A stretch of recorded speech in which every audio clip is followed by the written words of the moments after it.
School से आने के बाद बड़े बेटे की पहली डिमांड थी कि मुझे आज पनीर की सब्ज़ी खानी है। और ये सब कुछ डिपेंड करता है इन साहब जी पे। अगर ये सो रहे हैं तो मैं कुछ कर सकती हूँ, वरना मैं नहीं कर सकती। अभिनव चला गया था पनीर लेने और मैं अपने आप को निहारते हुए सोच रही थी कि अब मुझे नहा लेना चाहिए। तो मैं चली गई थी नहाने और ये आत्मा वाली एंट्री हुई है इनकी, देखिए।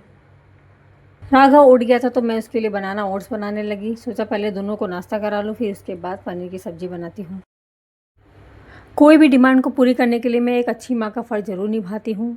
तो डिमांड के बदले में डिमांड ज़रूर रखती हूँ। तो पहले मैंने अभिनव को बोला था कि मेरी 3 डिमांड है और उसको तुमको पूरा करना होगा, तभी मैं तुम्हारा बनाऊँगी, वरना मैं नहीं बनाऊँगी। सो पहली डिमांड मेरी ये थी कि तुम पहले झाड़ू मार दो पूरे घर, और दूसरी डिमांड थी कि राघव को तुम संभालो, और तीसरी डिमांड थी कि वॉशिंग मशीन में से कपड़ा निकाल के तुमको पानी भर के रखना पड़ेगा। तो इन सारी डिमांड को उसने ईज़िली एक्सेप्ट कर लिया और उसको किया भी। फिर मैंने भी दोनों जन को नाश्ता दे दिया था। राघव का नाश्ता मैंने करा दिया था, फिर मैं भी चाय लेके बैठ गई थी। वैसे तो मैं नूडल्स इसको मैं देती नहीं, मुझे 2 से 3 मंथ हो गए थे, बट कल से ये मेरे पीछे पड़ा था कि मुझे खाना है खाना है। तो मैंने बोला चलो भाई खा लो, बहुत दिन हो गया है। नीचे का काम ख़त्म करने के बाद जब ऊपर आई तो पूरा किचन पूरा मैस हुआ था। फिर सारा क्लीन करने के बाद फिर मैं लग गई पनीर की सब्ज़ी बनाने में। यहाँ पे ये भी महाराज अपना ड्यूटी पूरा कर रहे हैं। सारे वेजेस को मैंने कट कर लिए थे, फिर उसको मैंने दही और बेसन में अच्छे से मैरिनेट कर लिया था। उसमें जितनी वेजेस थे सब डाल दिए थे, पनीर डाल दिए थे, स्पाइसेस जो भी थे सब डाल दिए थे मैंने। फिर उसमें लास्ट में थोड़ा सा सरसों का तेल डाल के मैंने उसको अच्छे से मैरिनेट कर लिया था और उसे 10 मिनट के लिए साइड में रख दिया था।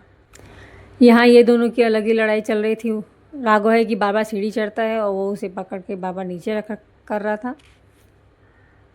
कढ़ाई में मैंने जीरे का तड़का लगा के उसमें मैंने टमाटर की प्यूरी डाली थी।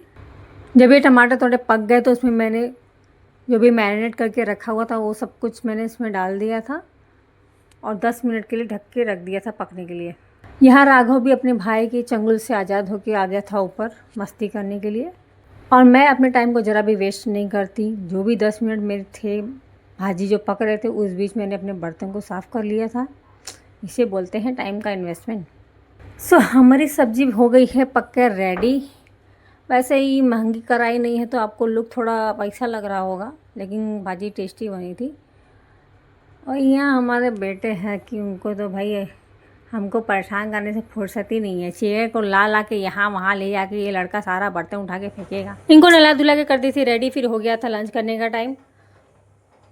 नीचे लेके आई भी बच्चों को और अपने लिए खुद के लिए भी लेके आए लंच। खुश तो मैं ऐसे हुई थी जैसे लगा कि मैं भंडारा खाने जा रही हूँ। सो गाइस मिलते हैं नेक्स्ट व्लॉग में, तब तक के लिए बाय।